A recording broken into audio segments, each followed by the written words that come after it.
Y el versículo 20 dice, más ahora Cristo ha resucitado de los muertos, primicia de los que durmieron, etc. Lo que dice Pablo es que, independientemente de la gente niegue esta realidad, es un hecho irrefutable. Cristo resucitó. No es vana.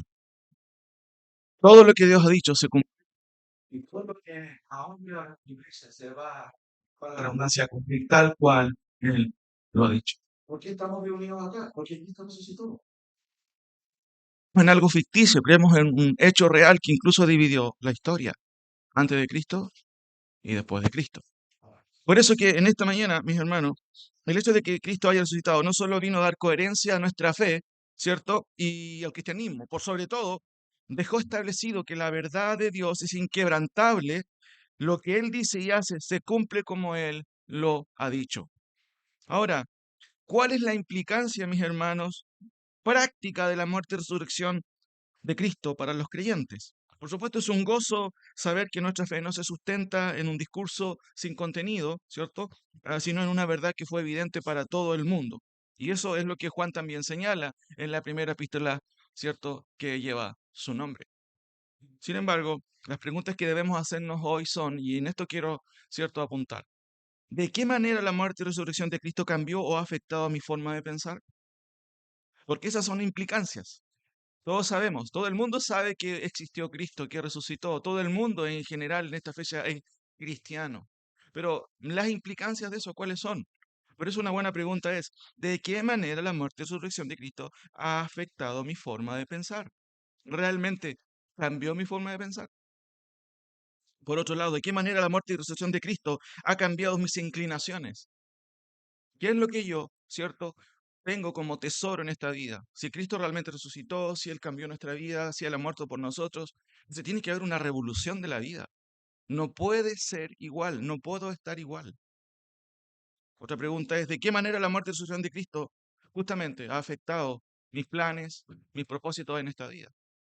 Todos podemos celebrar, todos podemos tener un espíritu, ¿cierto?, de aconjugamiento en este tiempo, ¿cierto?, a lo mejor de poder acercarnos un poco más a la fe, pero el punto es, ¿de qué manera ha afectado la muerte de Cristo a mi vida?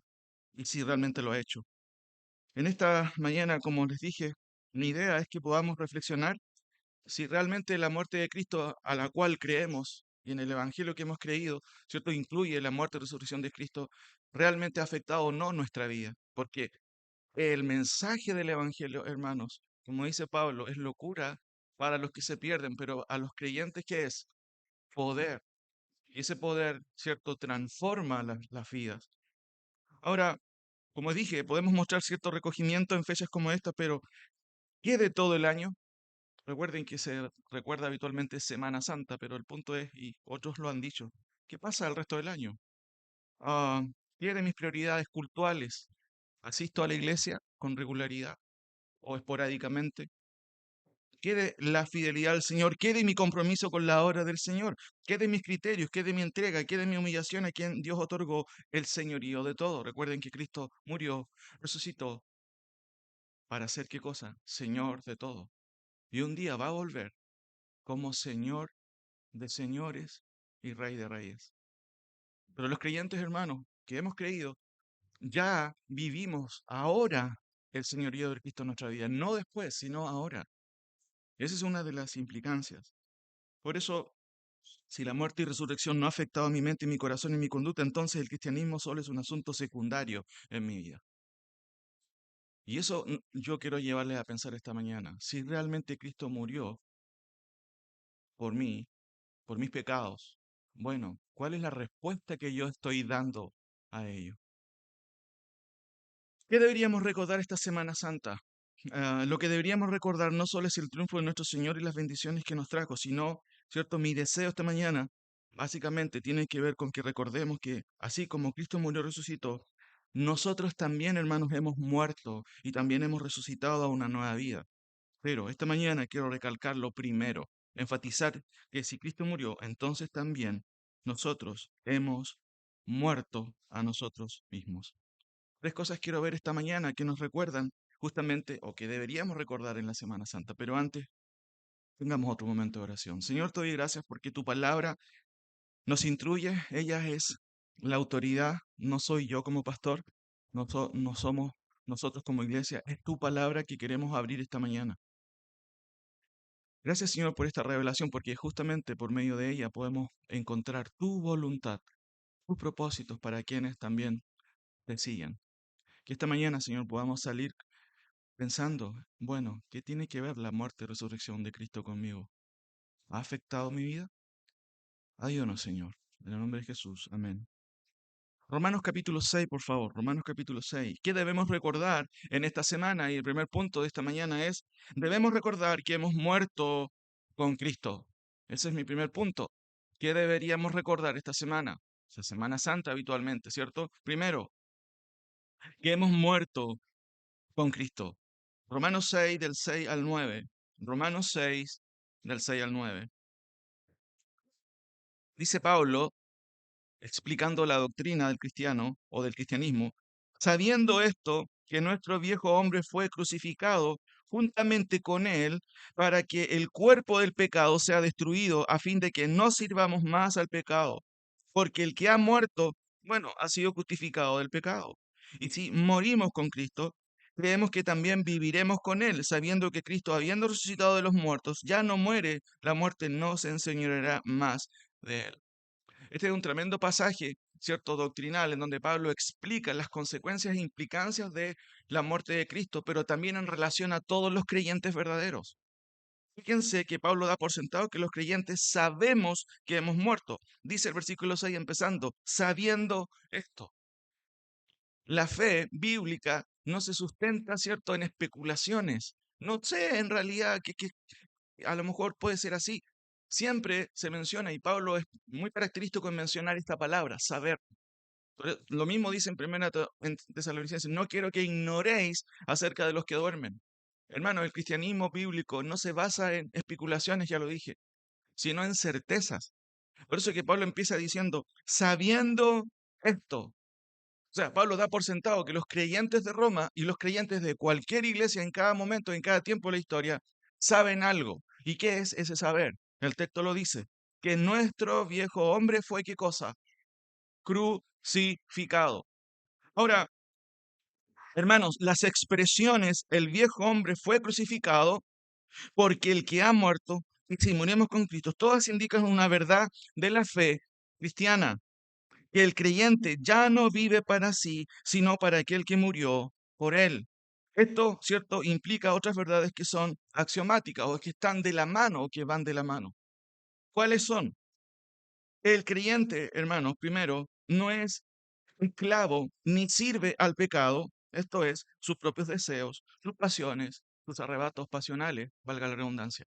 ¿Qué dice el texto? Sabiendo esto, que nuestro viejo hombre fue crucificado juntamente con él para que el cuerpo del pecado, ¿cierto? El cuerpo sea destruido a fin de que no sirvamos más al pecado. Lo que está diciendo el apóstol Pablo es que la muerte de Cristo no solamente fue en favor de nosotros, sino también fue una obra en nosotros, dentro de nosotros, que ha cambiado la dirección de nuestra vida. Por eso que no hay pólvora o no debería haber pólvora pecaminosa en nosotros para actuar y hacer el mal. Eso es lo que está diciendo Pablo. Voy a leer de nuevo. Sabiendo esto, que nuestro viejo hombre fue crucificado juntamente con él para que el cuerpo del pecado, que es el instrumento por el cual, ¿cierto?, hacemos daño, pecamos, ¿cierto?, o de una u otra manera, ¿cierto?, cometemos los delitos, ¿cierto?, y pecados, actitudes que van en contra de Dios. Bueno, ese cuerpo, dice, ¿cierto?, fue destruido o debiera haber sido destruido. ¿Por qué? Porque Pablo dice que el viejo hombre fue crucificado. Sin embargo, hermanos, a veces nos damos cuenta de que no siempre es lo que practicamos en la vida práctica. Y me refiero a nosotros los creyentes. Ahora, la primera conclusión o aplicación es que el creyente no es esclavo ni sirve al pecado, esto es, sus propios deseos o sus propias inclinaciones. Por supuesto, hermanos, que los creyentes podemos ofender, podemos caer, podemos pecar, pero no como un estilo de vida, sino como un accidente en el camino, no como un camino pecaminoso en sí. Segunda cosa, versículo 9, fíjense, El creyente puede luchar con el carácter difícil, pero si realmente ha muerto con Cristo, entonces el pecado no tiene poder definitivo sobre él. Dice el versículo 9, sabiendo que Cristo, habiendo resucitado de los muertos, ya no muere, la muerte no se enseñoreará más de él. Pero noten el paralelo en el versículo 14. La muerte no puede enseñorearse del Señor, pero ¿cuál es la implicancia para el creyente? Fíjense en el versículo 14, porque el pecado no se enseñoreará de vosotros, pues no estáis bajo la ley, sino bajo la gracia.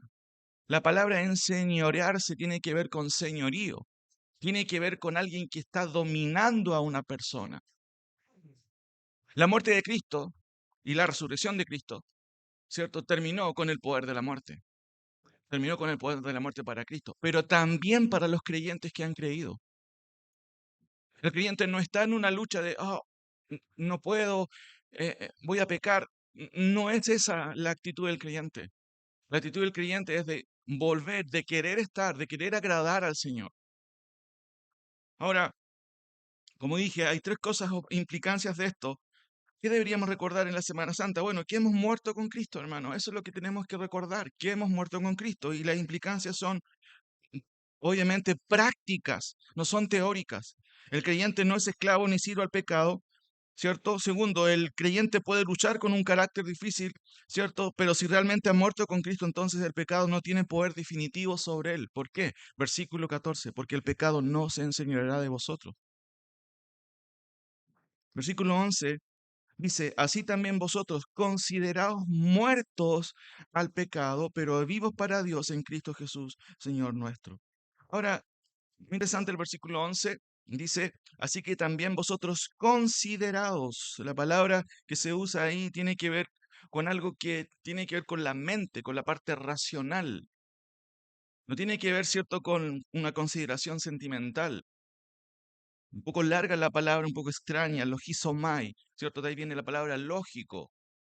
Entonces, lo que Pablo está diciendo es que el creyente ha deliberado racionalmente no actuar caminosamente, ni tampoco se entrega a la concupiscencia. Y esta es una palabra que se usa mucho en el mundo evangélico, pero básicamente en el texto aquí se refiere a algo, ¿cierto? Que viene de una palabra igual un poco extraña, pitumía, ¿cierto? Pitumía tiene que ver con una pasión desenfrenada. Viene de tumos, ¿cierto? Es como arder, arder. Y no puedes controlarlo. Básicamente, ¿cierto? La idea aquí es que el creyente ha deliberado racionalmente, ¿cierto? A no entregarse al pecado. De allí la codicia, el deseo incontrolado que lleva al pecado, ¿cierto? La razón iluminada frena la tendencia del corazón carnal. Y esto también se ve en Romanos capítulo 12, cuando Pablo dice que, cierto, os ruego por las misericordias de Dios que presentéis vuestros cuerpos, cierto, en sacrificio vivo, santo y agradable, que es vuestro culto racional. Aquí el versículo 11 también dice así, también vosotros consideraos muertos al pecado, pero vivos para Dios en Cristo, el Señor, nuestro Señor. Versículo 12, no reine pues el pecado, y la palabra reine, ¿cierto? También tiene que ver con que domine. No reine pues el pecado en vuestro cuerpo mortal, de modo que lo obedezcáis en sus concupiscencias. Y ahí está la palabra epitomía, esa pasión descontrolada que a veces se traduce en algunos diccionarios como pasión prohibida. Pero el texto, como les dije, tiene que ver con eso, tiene que ver con que el creyente ha deliberado, ha pensado, no, ¿cierto?, servir al pecado. ¿Por qué razón? Porque el creyente ha muerto. Entonces, hermanos, primer punto, ¿qué deberíamos recordar esta Semana Santa? Que hemos muerto, que hemos muerto con Cristo. Y Pablo lo dijo, ¿cierto? Que estoy muerto con Cristo, ya no vivo yo, mas Cristo vive en mí. Y eso cambia la dirección de la vida completamente. Entonces, en primer lugar, el cristianismo no es una invitación de que usted venga, ¿cierto? Y Dios le va a dar todo lo que a usted le falta. El cristianismo no es eso. Tampoco el cristianismo es venga, va a parar de sufrir. Eso tampoco existe en la escritura. La escritura enseña, la doctrina cristiana nos enseña que el cristianismo es un llamado a morir a nosotros mismos. Jesucristo dijo, si alguno quiere venir en pos de mí, ¿qué dijo? Niéguese a sí mismo. El cristianismo no es un llamado a la comodidad, es un llamado a morir. ¿Cómo podemos nosotros, hermanos, esperar un día al Señor viviendo una vida como nosotros queramos, a mi manera? Eso no es cristianismo. Vuelvo a repetir, sabiendo esto, que nuestro viejo hombre fue crucificado juntamente con él, para que el cuerpo, y ahí está la implicancia concreta, del pecado sea destruido, a fin de que no sirvamos más al pecado. Porque el que ha muerto ha sido justificado del pecado, y si morimos con Cristo, creeremos que también viviremos con él. Fíjate, está todo ligado. Si tú eres un verdadero creyente, entonces tú ya moriste a tu propio reinado. Ahora Cristo es el rey en tu vida. Entonces tienes todo el derecho de esperar a Cristo. Él va a venir por ti. Pero si tu vida demuestra que tú haces lo que quieres, que tú eres el rey de tu vida, ¿cierto? Como dice la canción, entonces a lo más probable no has creído realmente en Cristo. ¿Qué debemos recordar, hermano, esta semana? Primero, que hemos muerto con Cristo. Segundo, ¿qué deberíamos recordar en esta semana? Acompáñeme, por favor, a Primera de Corintios 8. Primera de Corintios 8.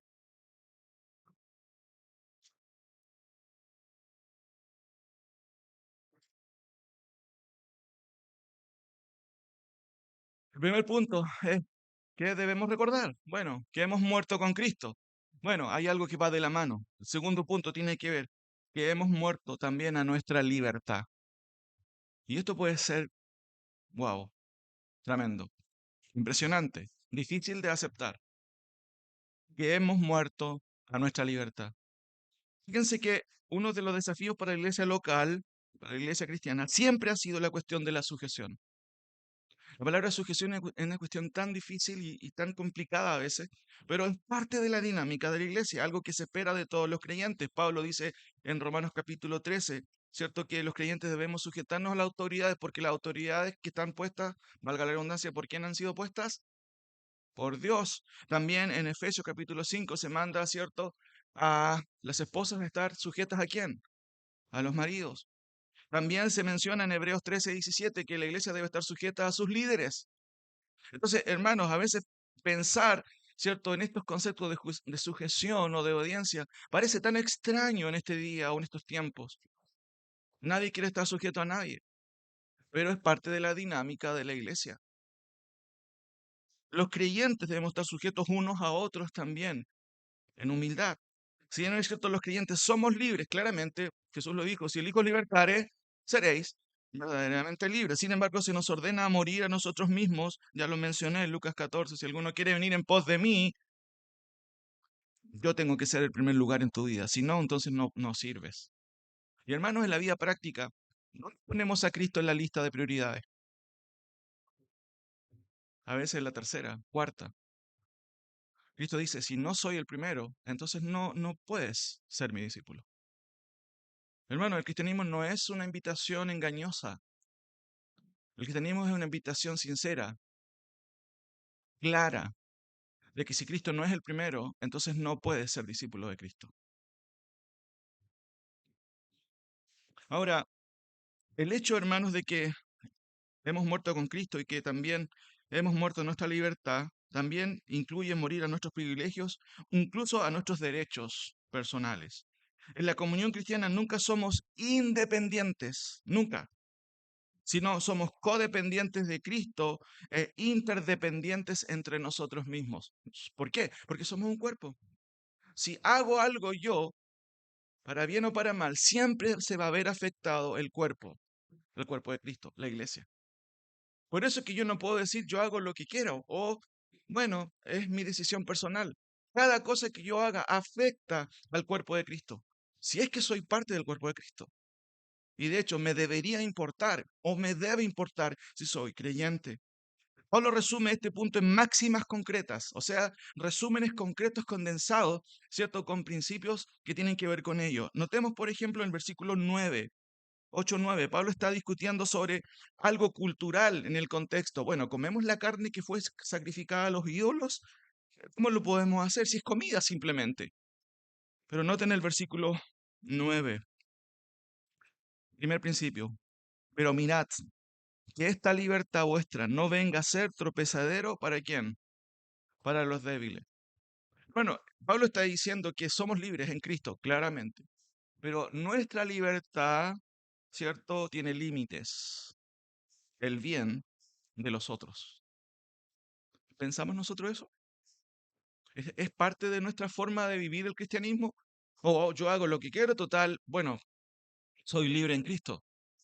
Pablo dice, pero mirad que esta libertad vuestra no venga a ser tropezadero para los débiles. Y sigue diciendo, porque si alguno te ve a ti que tienes conocimiento, y que claramente está contraponiendo dos clases de creyente, uno que es maduro y uno que es inmaduro. Porque si alguno te ve a ti que tienes conocimiento sentado a la mesa en un lugar de ídolos, ¿cierto? Y no está diciendo que el creyente se va a adorar ídolos, porque el contexto tiene que ver con que se estaba comiendo cierta comida que era ofrecida a los ídolos. La conciencia de aquel que es débil no será estimulada a comer de lo sacrificado a los ídolos. 11. Y por el conocimiento tuyo se perderá el hermano débil por quien Cristo murió. 12. De esta manera, pues, pecando contra los hermanos e hiriendo su débil conciencia, contra Cristo pecáis. Fíjense que lo que está haciendo Pablo es subir un poco el estándar de tú eres libre. Sí, perfecto, puedes hacer lo que quieras, pero tu libertad tiene límites. Si lo que yo voy a hacer afecta a algún hermano, entonces yo tengo que morir. Ya empezamos por el primer punto, ¿cierto? ¿Qué debemos recordar esta Semana Santa? Romanos capítulo 8 o 6, 8, que hemos muerto con Cristo. Entonces, un muerto en Cristo no alega derechos, sino que se humilla ante el Señor por amor a otros. Y el primer principio que estoy viendo acá dice, mirad que esta libertad vuestra no venga a ser tropezaderos para los débiles. Los creyentes no salimos y hacemos lo que queramos. No, pensamos ya, tenemos conciencia, conciencia de cuerpo. Noten por favor el versículo 13, 8:13.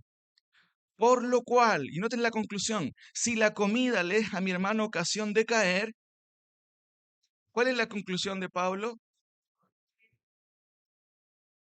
No quiero tomar un ejemplo que muchas veces se toma y es característico. ¿Podemos tomar vino? Sí, yo tengo libertad de hacerlo, soy libre en Cristo de hacerlo. Bueno, de hecho la palabra del Señor no lo prohíbe. Lo que prohíbe, ¿qué es? Muy bien, embriagarse. De hecho, Pablo dice a Timoteo, toma un poco de vino, ¿para qué? Para tus frecuentes enfermedades.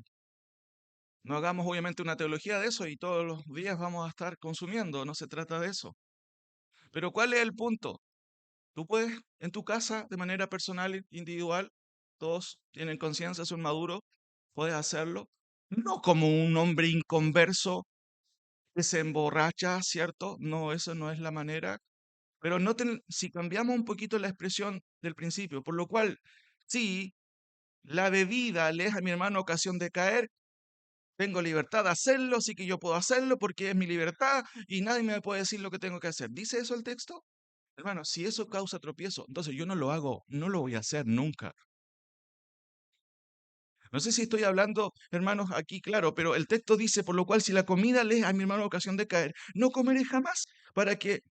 Para no poner tropiezo a mi hermano. Mi prerrogativa, mi derecho personal tiene límites también. El progreso de otros. En el contexto tienes un hermano débil y tienes que pensar por ese hermano débil. No va a ser todo el tiempo un hermano débil, va a llegar a la madurez. Pero incluso mi libertad, yo la entrego y digo, Señor, esto no lo voy a hacer porque hace mal a otros. Traslademos este principio a un montón de otras cosas que son cotidianas en la vida de la iglesia. Lo que voy a hacer afectará a otros. Por eso, hermanos, por lo cual, si la comida le es a mi hermano ocasión de caer, entonces no comeré jamás. Fíjense este tremendo principio que a veces es tan difícil de acatarlo o de hacerlo. ¿Por qué? Porque justamente pega con el ego. ¿Y por qué yo tengo que actuar así? Si soy libre. Hermanos, no somos libres para hacer lo que queramos. Note por favor el versículo 24 del capítulo 10. Pablo retoma lo mismo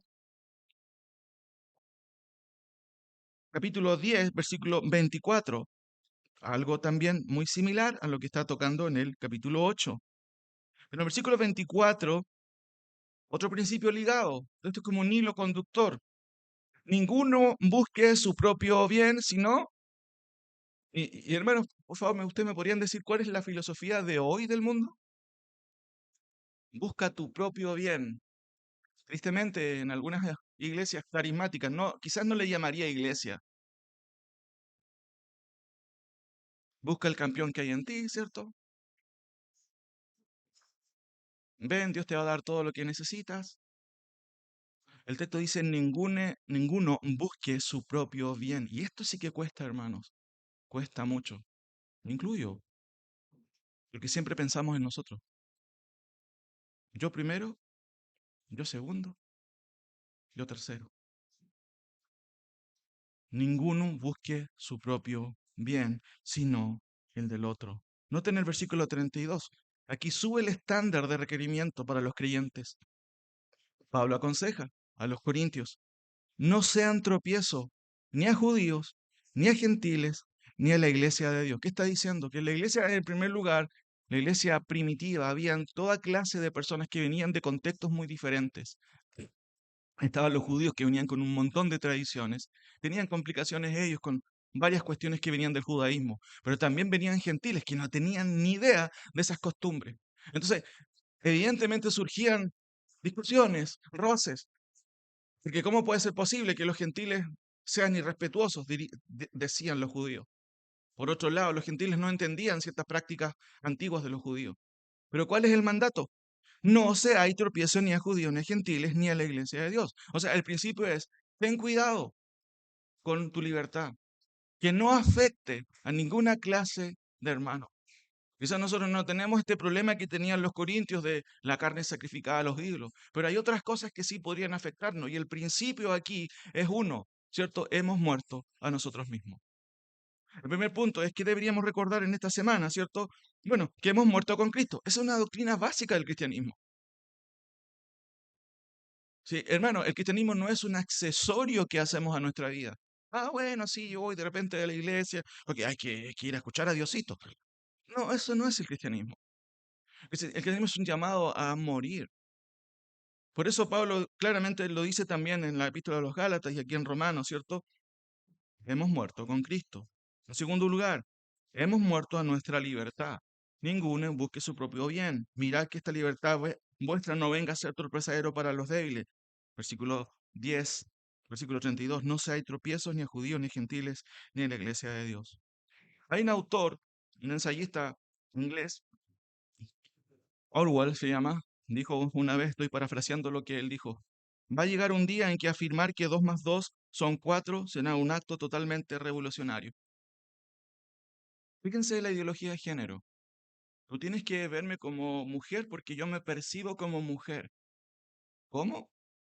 Eso hace 30 años atrás sería una cuestión impensada. Pero en el día de hoy, hasta en el Senado tenemos representantes, ¿cierto?, de esta ideología que son hombres y creen que son mujeres y tienes que aceptarlo como tal. Va a llegar un día, ¿cierto?, en que afirmar que 2 más 2 son 4 será un acto totalmente revolucionario.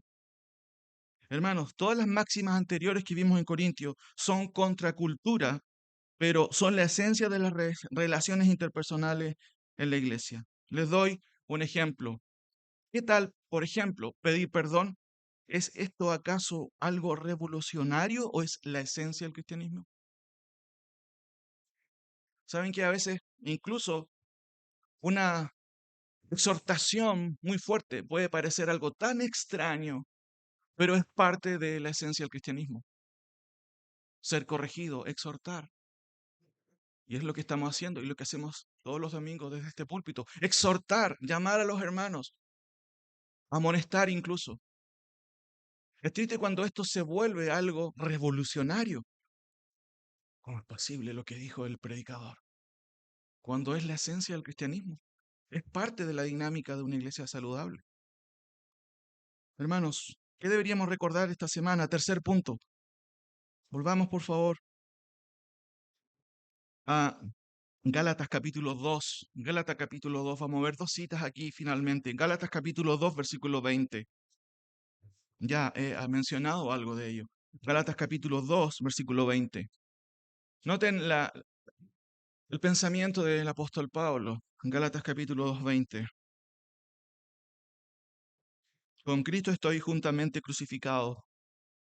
Y noten, y ya no vivo yo, mas vive Cristo en mí. Y lo que ahora vivo en la carne, lo vivo en la fe del Hijo de Dios, el cual me amó y se entregó a sí mismo por mí. Noten la expresión, y ya no vivo yo. Pablo, cierto, no tienes que convencerlo. Él automáticamente dice, bueno, es muerto con Cristo. Es muerto con Cristo. Hermanos, ¿qué deberíamos recordar esta semana antes de mencionar el último punto? El primer punto tiene que ver que hemos muerto con Cristo. Eso es lo que tenemos que recordar. Hemos muerto con Cristo. Segundo, que hemos muerto a nuestra libertad. Y tercero, que hemos muerto a nuestra propia vida. Y Pablo aquí lo dice claramente, que hemos muerto a nuestra vida. Con Cristo estoy juntamente crucificado y ya no vivo yo, mas vive Cristo en mí. Y ahora vivo en la carne, o lo que vivo en la carne, lo vivo en la fe del Hijo de Dios. O sea, mi vida cambió radicalmente. Ahora sirvo al Señor. Ahora sigo sus pisadas. No soy yo el primero. Cristo es el primero. Ahora, para explicar esto, yo creo que me acompañen a Filipenses capítulo 2, porque básicamente este es el ejemplo máximo, ¿cierto?, de lo que estoy diciendo en este momento. Versículo 5 del capítulo 2 en adelante, un pasaje muy conocido, ¿cierto? Pablo de una otra manera expande esta cuestión sobre el ejemplo que Cristo mismo nos dio. Versículo 5 al 8 dice, haya pues en vosotros este sentir. ¿Cuál sentir? El que hubo en Cristo, el cual, siendo en forma de Dios, no estimó el ser igual a Dios como cosa que aferrarse, sino que se despojó a sí mismo, tomando forma de siervo, hecho semejante a los hombres, y estando en la condición de hombre, fíjense, se humilló a sí mismo, haciéndose obediente hasta la muerte y muerte de cruz. Notemos un par de principios relativos para este último punto. Haya pues este sentir. ¿Cuál sentir? En general todos sabemos que hermanos que Cristo, cierto, siendo Dios, se humilló a sí mismo, haciéndose obediente hasta la muerte, como dice el texto explícitamente. Pero la idea, hermanos, de sentir aquí es un poco diferente. Nada tiene que ver con sentimientos. Vuelvo a repetir, este sentir nada tiene que ver con sentimientos, sino con la parte racional nuevamente. La expresión haya pues en vosotros este sentir es el término froneo en el texto griego. Froneo y viene de fren, y de ahí viene la palabra frente, pero se refiere a la parte racional nuevamente. Entonces, lo que Pablo está tratando de decir, ¿cierto? Es que el creyente debe ejercitar su mente, una mente iluminada por Dios, ¿cierto? Por supuesto, va a tener este pensamiento.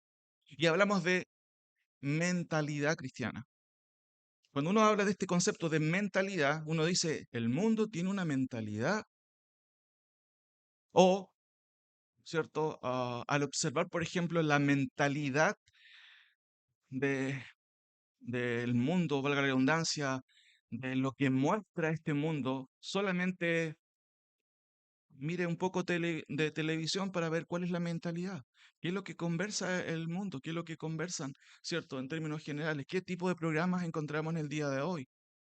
Cada vez la mentalidad, hermanos, es una mentalidad más decadente. ¿Quiénes son los personajes más mencionados en la farándula? Personas totalmente, para la redundancia, decadentes, no son ni un ejemplo en nada, pero están en la palestra todo el tiempo. Esta palabra sentir tiene que ver con la parte racional, no tiene que ver, insisto, con la parte sentimental. Haya pues en vosotros esta mentalidad. Eso es lo que está diciendo el apóstol Pablo. Pablo está diciendo, piensen así, tengan esta mentalidad, reflexionen su condición. Ahora, sabemos que debemos perdonar, por ejemplo. Sin embargo, casi siempre los sentimientos ganan esa batalla. ¿Por qué la gente dice habitualmente, es que no puedo perdonar? ¿Se ha fijado eso muchas veces a las personas? Cuando uno conversa, es que yo no puedo perdonar. El ejemplo de Cristo, hermano, es tremendo. Implica gobernar nuestros sentimientos por medio de una mente renovada, por medio de una mente que hace lo que debe hacer. Pablo no nos está pidiendo que usemos el sentido común, que igual es bueno usarlo, o que sigamos a la conciencia, que también es bueno hacerlo, sino que hagamos aquello que jamás haríamos si Cristo no nos hubiera rescatado. Por ejemplo, jamás bajaría de rango porque yo me gané este lugar. ¿Podrías limpiar los baños? Cristo hizo algo, teniendo una posición altísima, la más alta que pueda haber. El texto dice que se humilló a sí mismo. ¿Y cómo, hermanos? Dice el cual siendo en forma de Dios, no estimó el ser igual a Dios como cosa que aferrar, sino que se despojó a sí mismo, tomando forma, miren, de siervo. De ser el creador del universo, se transforma en siervo. Y Pablo dice, haya pues en vosotros esta mentalidad. Deberíamos decir, ¿en qué puedo servir? En qué puedo ayudar? No al revés, no es que yo tengo un rango especial, entonces yo no voy a rebajarme a hacer A, B, C situación. El mandato de Cristo, el ejemplo de Cristo, hermano, es totalmente opuesto. Ahora, como dije en el punto anterior, va a llegar un día en que afirmar que servir, pedir perdón y entregarse a Dios será algo totalmente revolucionario. Ah, pero es que solamente los ministros se dedican al ministerio. ¿Por qué tengo que involucrarme tanto? En realidad eso es para gente que está un poco más fanática. No, hermanos. Cuando Pablo dice, haya pues en vosotros, ese vosotros se refiere a la iglesia. No se refiere a un grupo selecto como lo entendieron, ¿cierto? En el primero o segundo siglo, ¿ciertos? Los anacoretas que se apartaron totalmente del mundo porque ellos no querían contaminarse con el mundo y vivían solo. Ese no es el mandamiento. Debemos vivir, como dice Pablo, ¿cierto? Y como dice Jesucristo mismo, por ejemplo, en Juan 17, cuando dice que los creyentes estamos en el mundo, pero no somos del mundo. Y en este mundo honramos a Cristo, en medio de el mundo. Por eso que Él dice, no ruego que los saques del mundo, sino que los libres del mal. El cristianismo, hermano, se aprende, se fructifica, ¿cierto? Se nutre, por supuesto, por medio de la palabra. Pero ustedes salen el día lunes a compartir, salen el día lunes, martes a sus actividades normales. Es ahí en donde usted manifiesta la gran diferencia de lo que es el creyente. Ahora, ¿cómo puede ser posible a veces, hermanos, que tengamos que explicar por qué debemos servir a Dios cuando Cristo se entregó por nosotros? A veces hay cosas que son de sentido común y yo diría de sentido común espiritual. ¿Por qué hemos de servir a Dios? Cristo murió por mí. Eso sería la suficiente razón para yo cambiar toda mi forma de vivir. Simplemente eso. ¿Acaso el sacrificio de Cristo fue algo superficial? Hermano, su sacrificio cambió mi destino eterno. Yo debería estar eternamente agradecido y mi vida debería enfocar eso, debería cambiar. Déjeme terminar con las tres conclusiones. ¿Qué deberíamos recordar esta semana? El versículo de Romanos 6 habla de la filosofía del cristiano, y no estoy hablando aquí usando el término filosofía bajo el significado, diríamos, ¿cierto?, ah, secular, sino como forma y estilo de vida. Primero, que hemos muerto con Cristo. Bueno, ese es el estilo de vida. Eso es lo que un creyente debe pensar. He muerto con Cristo. Un día voy a resucitar literalmente. Voy a disfrutar de todas las bendiciones que Él promete en su palabra. Pero hoy yo vivo no para mí, sino vivo para aquel que me salvó. Esa debe ser mi perspectiva de vida. Segundo, que hemos muerto a nuestra libertad. Eso habla de conducta. Ninguno busque su propio bien. Si he sido creyente, si he sido salvado, entonces mi conducta va a ser diferente. Y finalmente, que hemos muerto a nuestra vida. Eso también me habla de dirección en la vida. ¿Qué puedo hacer? ¿Qué puedo hacer? Allá pues, en nosotros, esta mentalidad, dirección, la cual, ¿cierto?, estuvo en Cristo, el cual siendo en forma de Dios no estimó el ser igual a Dios como cosa que aferrarse, sino que se humilló a sí mismo, haciéndose obediente hasta la muerte y muerte de cruz. Humillación y obediencia son características, hermanos, de todo creyente verdadero. ¿Qué deberíamos recordar? Precioso, que Cristo murió por nosotros, que la muerte no pudo con Él, que Él resucitó. Pero hermanos, debemos recordar las implicancias de eso. ¿Eso ha afectado a mi vida? ¿Soy igual? Si Cristo realmente, hermanos, es Salvador y Señor, entonces no puedes quedar igual. Oremos. Señor, te doy gracias por tu palabra, porque creemos en un evangelio, Padre, verídico y real. El mundo cada vez está en peor, de mal en peor, un mundo decadente, pero tu palabra nos enseña que un día tú vas a volver, pero vas a volver a buscar solo a los que esperan en ti, a los que realmente han entregado su vida en obediencia, en humillación hacia ti. Señor, que podamos recordar esta semana en las implicancias de tu muerte y resurrección. No puede ser que creamos en Cristo, pero que no vivamos como tú los has estipulado en tu palabra. Señor, por favor, ayúdanos a cada uno para que reflexionemos qué tipo de cristianismo estamos llevando, porque hay un solo cristianismo que está revelado en tu palabra. Señor, ayúdanos. Un día las cosas van a cambiar, tú vas a poner las cosas en orden. No queremos estar del lado equivocado.